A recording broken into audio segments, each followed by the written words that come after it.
Bonjour à tous. Est-ce que vous m'entendez bien? Moi je suis au sein du tutorat mineur santé. En fait, le tutorat mineur santé, c'est fusion de Lyon-Est et de Lyon-Sud, on vous expliquera plus en détail. Et donc là, je suis en troisième année de dentaire et je suis passée via une LAS droit et j'avais un bac STI 2D. Donc, on peut s'en sortir. Donc, faut pas qu'ils paniquent là-dessus.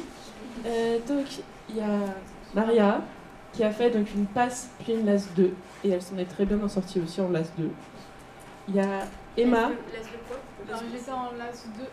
Bonjour à tous, j'étais en LAS 2 sciences de la vie. Enfin, en passe, j'avais une mineure sciences de la vie. Et du coup, je suis passée en deuxième année de licence et ma licence était SVE sciences de la vie. Bonjour, c'est Emma. Alors moi j'ai fait une LAS 1 psycho et une LAS 2 psycho aussi. Voilà. Et j'ai fait un bac ES, donc aussi tout est possible encore une fois. Du coup bonjour, moi c'est Eva et j'ai fait une passe puis une LAS 2 en chimie.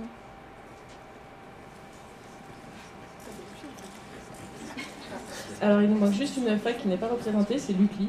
Et on n'a pas réussi à en avoir. Mais sinon vous avez les 3 facs de Lyon qui sont présentes. Alors, rapidement pour la présentation de la LAS, même si vous avez une présentation plutôt détaillée. Donc les LAS, ils ont des places qui leur sont réservées dans 45% du numérus, sachant que pour les LAS 1, ils ont 15% qui leur sont réservés à eux. Donc il y a beaucoup de LAS 1 qui ont peur de candidater, qui ont peur de se lancer, alors qu'ils ont quand même 15% des places qui leur sont réservées, rien que pour eux. Et les LAS 1, c'est que des néo-bacheliers ou des personnes en réorientation, mais c'est tout. Il n'y a pas de passe, c'est que des personnes qui sortent du bac en LAS 1. Donc c'est plutôt un bon moment pour candidater. Et ensuite, en LAS 2, LAS 3, c'est 30% du numérus qui leur est réservé sur les 45% pour les LAS. Alors, un étudiant en LAS 1, il peut redoubler, mais par contre, s'il redouble, il ne redoublera pas en LAS. Là, c'est interdit. En LAS, on n'a pas le droit de redoubler. En tout cas, en LAS 1, c'est interdit. Donc, si un étudiant est mauvais dans sa licence, se retrouve à redoubler, l'année d'après sera en licence. C'est un peu compliqué la LAS là-dessus. Et ils repasseront la mineure santé en LAS 2. Si un étudiant redouble, il va en licence 1 et ensuite en licence 2, il dit je veux retourner en LAS 2 et à ce moment-là il repassera la mineure santé, ce qui se passe exactement pour les passes qui rateraient médecine qui ne pourraient pas rentrer en LAS 2. Et donc les classements LAS 1, LAS 2 et 3 sont bien séparés, donc il ne faut pas non plus que les étudiants paniquent en disant oui mais je vais peut-être être mélangé des LAS 2, LAS 3. Non, ils sont séparés. Par contre le classement est interlicence, ça veut dire que en psycho, en chimie, en SVT ou en droit, on était tous mélangés ensemble. Et il y a un algorithme qui passe par là, vous inquiétez pas, qui permet aussi de réguler parce qu'ils savent très bien que les notes de psycho, les notes de droit, c'est pas pareil que les notes de SVT. Voilà. Donc il n'y a pas de place réservée pour les licences. Est-ce que c'est clair pour l'instant? Super. Alors, donc, comme on vous a expliqué, une LAS 1, il peut passer une ou 2 UE. Sachant que, comme on vous a expliqué, Mme Perronnet, c'est suivant s'il choisit une UE ou 2 UE, il y a des matières qui sont juste retirées au second semestre pour équilibrer au niveau des coefs. Donc il a un deuxième semestre un peu plus léger par rapport à une licence, une classique par exemple, pour permettre d'avoir ses cours de mineure santé. Au niveau de la LAS 2, après une passe, donc c'est la mineure santé est validée, ils ont que des cours de licence classiques. Et c'est possible en LAS 2, après une LAS 1, de continuer à suivre des cours de mineure santé, dans le cas où par exemple ils n'ont suivi qu'une seule UE, ils suivent la deuxième UE en LAS 2, donc ils ont aussi des cours de santé en LAS 2. C'est toujours clair? Alors, la majeure, et ça c'est super, super importante, elle compte quand même pour 80% de leur moyenne pour accéder aux études de santé. Donc, s'ils choisissent une LAS ou lesquels ils sont peut-être pas forts, ils se disent bah, je dois prendre SVT parce que je suis obligée de prendre SVT parce que sinon je ne réussirai pas en P2, autant qu'ils aillent en droit ou en psycho s'ils sont meilleurs pour avoir une meilleure moyenne parce que ça compte pour 80%. Au niveau des matières, donc c'est assez vaste, c'est les matières qui sont proposées, comme le professeur Lopez vous l'a expliqué, ça dépend de la LAS d'où vous venez. Vous ne suivrez pas par exemple des cours d'anatomie si vous êtes en STAPS, parce que vous avez des cours d'anatomie, ce qui est logique. Mais par contre les LAS n'ont pas de cours de spécialité. Donc ça veut dire qu'ils n'ont pas de cours type MCFO, maïotique, mais ils n'auront pas ces cours de spécialité-là qu'on les passe. C'est-à-dire qu'un LAS, il peut vraiment choisir ce qui lui plaît par contre comme filière. Il n'a pas des cours de spécialité à suivre pour pouvoir rentrer dans la filière ou passer des notes. Il peut choisir ce qu'il veut. Alors, la partie la moins fun. Alors, pour accéder aux deuxièmes années de santé, alors il ne faut pas qu'il aille au rattrapage, que ce soit dans la majeure comme dans la mineure. C'est net. En mineure santé, il faut qu'il ait obligatoirement une moyenne supérieure ou égale à 10 entre ces deux UE. S'il suit les deux UE, mais en tout cas, il faut qu'il ait une moyenne supérieure ou égale à 10. S'il n'a pas une moyenne supérieure ou égale à 10, sa candidature n'est pas comptée. Et ensuite, avoir déposé une candidature, car oui, en LAS, en fait, l'avantage aussi, c'est que si vos étudiants hésitent, en fait, entre droit et médecine, psycho, droit ou chimie et médecine, ou SVT, en fait, ils ont jusqu'à mars, entre guillemets, avant de déposer une candidature qui va compter une de leurs chances. Avant, leur chance n'est pas décomptée, contrairement à un PASS, où dès qu'il est inscrit, la candidature est décomptée. Un LAS, c'est pas ça. Le LAS, il a le temps de réfléchir, on va dire, de découvrir sa licence et de se dire, bah, finalement, j'adore le droit, pourquoi je reste pas en droit? C'est tout à fait possible.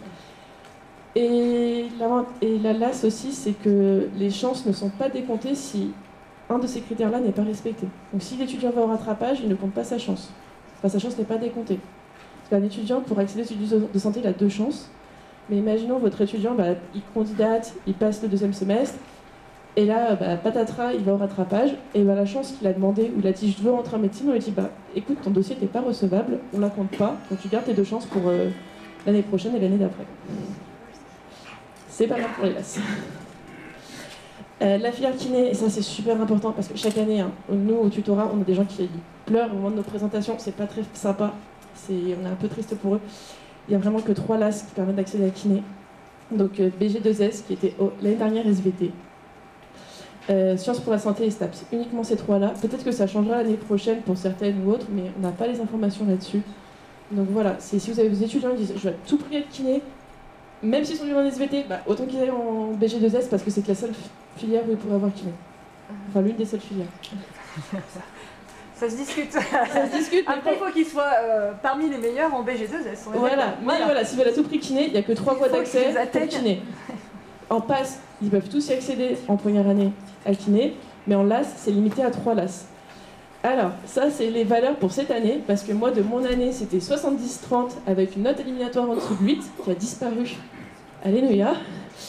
Alors, si les LAS suivent en première année les 2 UE de mineure santé, donc ils ont passé les 2 UE, ils peuvent candidater à la fin de l'année, leur majeur compte pour 80%, et leur mineur compte pour 20% de leur note. Il y a un calcul qui est fait, il y a un algorithme qui passe par là, ils ont une moyenne.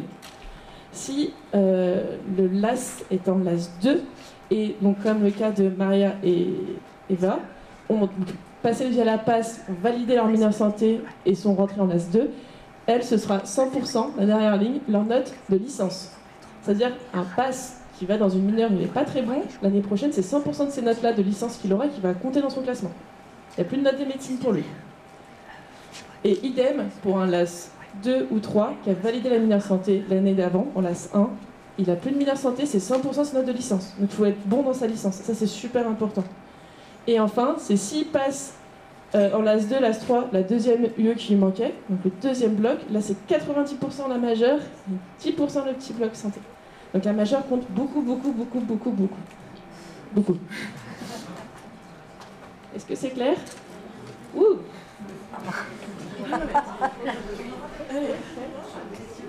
Alors, le tutorat, oui? Ah oui, oui. Oui. Oui, oui, on va bien redire. Tout le diaporama sera mis sur le site du SOA. Vous avez une page au SOA qui vous est réservée professionnel du secondaire.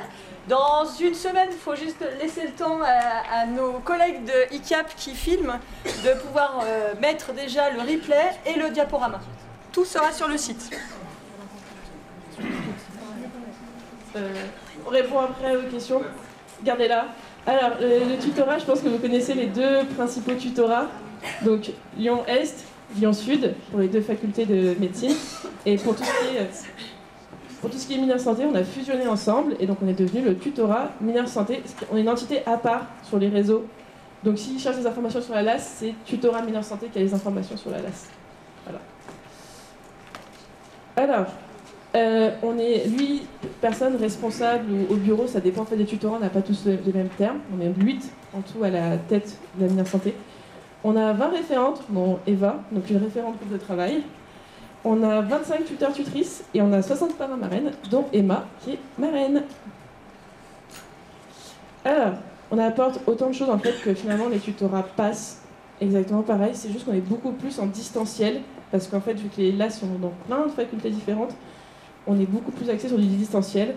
L'école sont en distanciel, ils ont un concours blanc en présentiel pour leur donner les vrais, enfin pour leur montrer comment ça va se dérouler la journée, mais on est très distanciel, donc ils peuvent vraiment le faire à leur rythme. On a des enseignements du soir qu'on a mis le samedi pour permettre à tous de pouvoir venir. Et on a des sessions questions-réponses sur nos réseaux, des oraux blancs, des cafés débats et bien sûr un forum. Et pour tout ce qui est support pédagogique, c'est comme les passes, c'est les cours des professeurs qui ont été retapés, relus par les professeurs, qu'on propose aux élèves. Ils peuvent avoir une version papier où ils payent au prix d'impression ou version numérique, au choix. Alors pour le parrainage, en tout cas, on accompagne 310 LAS cette année. Et les 310 LAS qu'on accompagne, ils sont tous suivis par une personne qui a fait, en tout cas leur LAS, est à peu près du même niveau. Ce qui est super.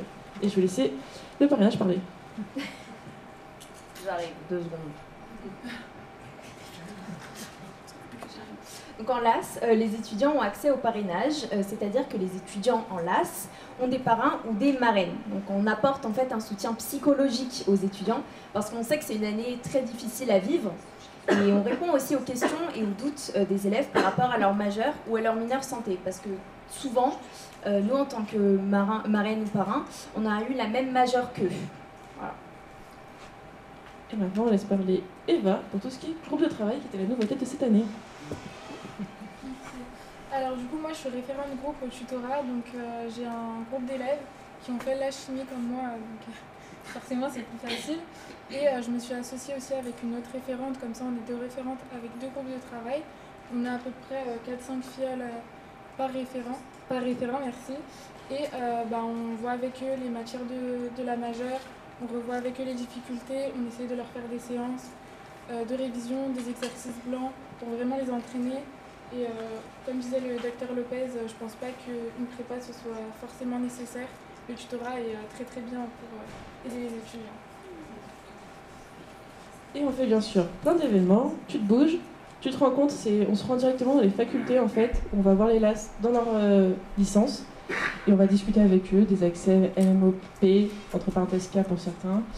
On discute aussi de la méthode, de comment se déroule leur année. On fait des tutamuse, on fait des présentations de filières en ligne, car vu qu'ils sont tous dans différentes facs, on fait en ligne pour qu'ils puissent tous avoir accès à leurs réponses. Et enfin, des tutos confis. Beaucoup de choses. Voilà, maintenant c'est l'heure des questions. Une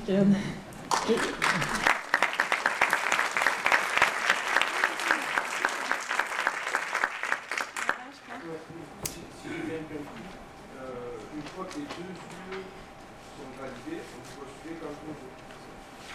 Oui. Mais par contre, alors, quand on postule aux 2 yeux, est-ce qu'on peut postuler quand on veut? La réponse est oui. Par contre, il faut faire attention, c'est qu'il ne faut pas aller au rattrapage son année-là en majeur. Parce qu'on peut avoir validé les 2 yeux, mais on peut se retrouver comme au rattrapage de sa majeure. Donc, voilà. Théoriquement, on peut valider les 2 yeux en première année et postuler quand même. Bah, en quelque sorte, un LAS 1 valide les 2 yeux. À la fin, mi-mars, il se dit, moi je vais passer les 2 yeux, je veux candidater cette année, je veux faire partie du ratio du 15%, je candidate cette année. Patatras, il va au rattrapage. Sa candidature annulée, donc il garde ses 2 chances. Il valide quand même sa mineure santé parce que voilà, il a validé. Au rattrapage, il valide sa licence, donc son année est validée de LAS 1. En LAS 2, il rentre, plus de mineure santé que la licence, et il peut recandidater aux alentours de mars en disant je veux telle filière, telle filière, telle filière. Sachant qu'en LAS, vu qu'on n'a pas de cours de spé, par exemple, quelqu'un peut dire je veux médecine, dentaire, maïeutique, pharma. Il peut cocher les 4. Et kiné, c'est suivant la LAS. Un étudiant qui va passer la sélection en L3, est-ce qu'il rentre en 2e année de LMOP? 2e année. Alors, un étudiant qui passe la sélection en L3, est-ce qu'il rentre en 2e année? Oui. Que vous passez en LAS 1, LAS 2, LAS 3, vous rentrez en 2e année. Là, les personnes qui viennent de passerelle, enfin voilà.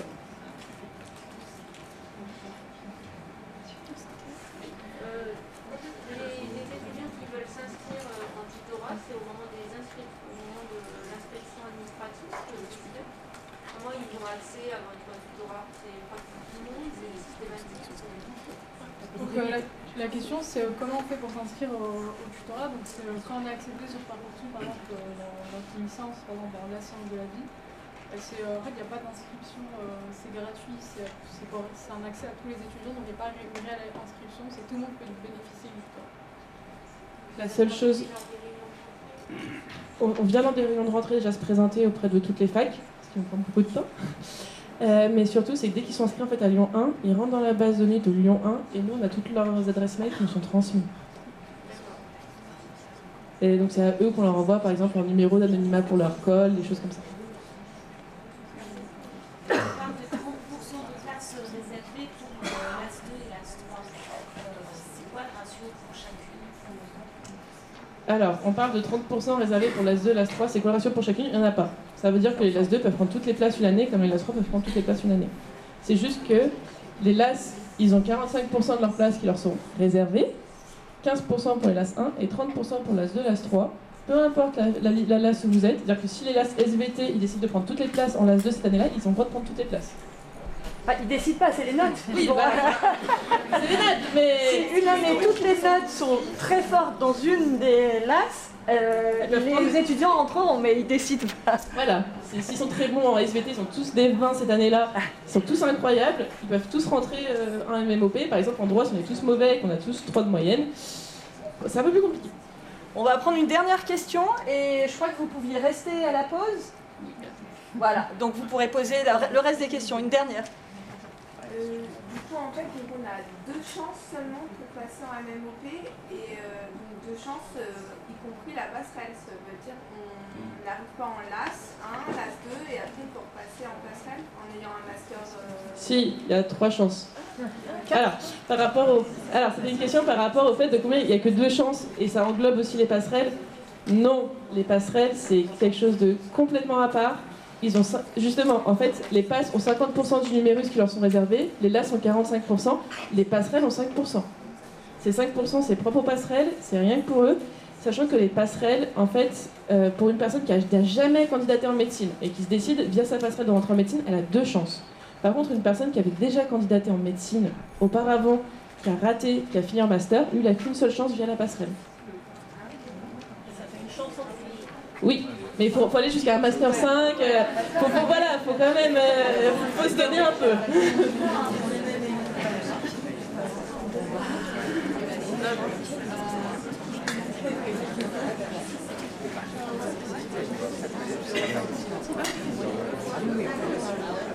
Un immense merci à ces tutrices hyper dynamiques.